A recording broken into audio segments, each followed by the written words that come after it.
Bem-vindo ao Histórias da Antiguidade, onde mergulhamos profundamente nos eventos que moldaram o mundo. Neste canal, exploramos momentos cruciais da história, desde a ascensão e queda de impérios até a vida de figuras influentes que mudaram o curso do tempo.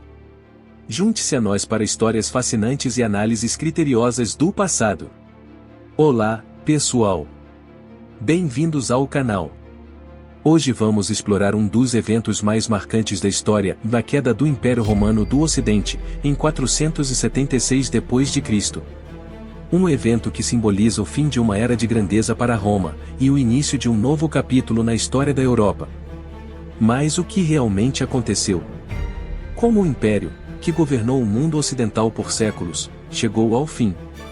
Vamos entender tudo isso, focando em dois personagens-chave, Rômulo Augusto, o último imperador romano, e Odoacro, o líder germânico que pôs fim ao Império.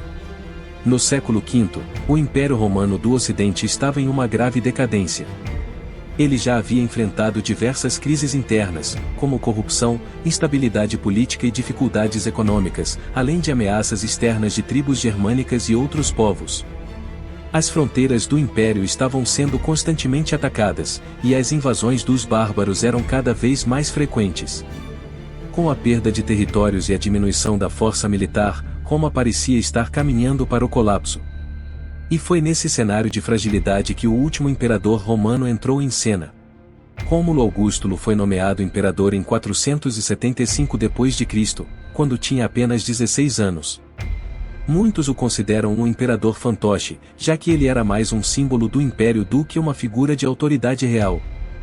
Na prática, o poder estava nas mãos do general Orestes, que controlava o Império Romano do Ocidente. Rômulo, então, mal tinha influência, mas seu reinado marcaria o fim de um império que já estava em ruínas.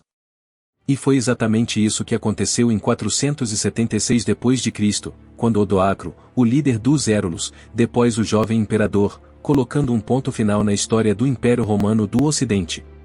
Odoacro, um líder germânico da tribo dos Érulos, foi o responsável por depor Rômulo Augusto em 476 d.C. Mas Odoacro não tinha interesse em ser imperador de Roma. Em vez disso, ele proclamou-se o rei da Itália e pediu que o imperador do Oriente, Zenão, reconhecesse sua autoridade, de forma a estabelecer uma nova ordem política no Ocidente. O Império Romano do Ocidente havia caído, mas o Império Romano do Oriente, com sua capital em Constantinopla, continuava a existir por mais 1000 anos. Contudo, a queda de Roma em 476 d.C. foi um marco, um evento simbólico que representava o fim de uma era.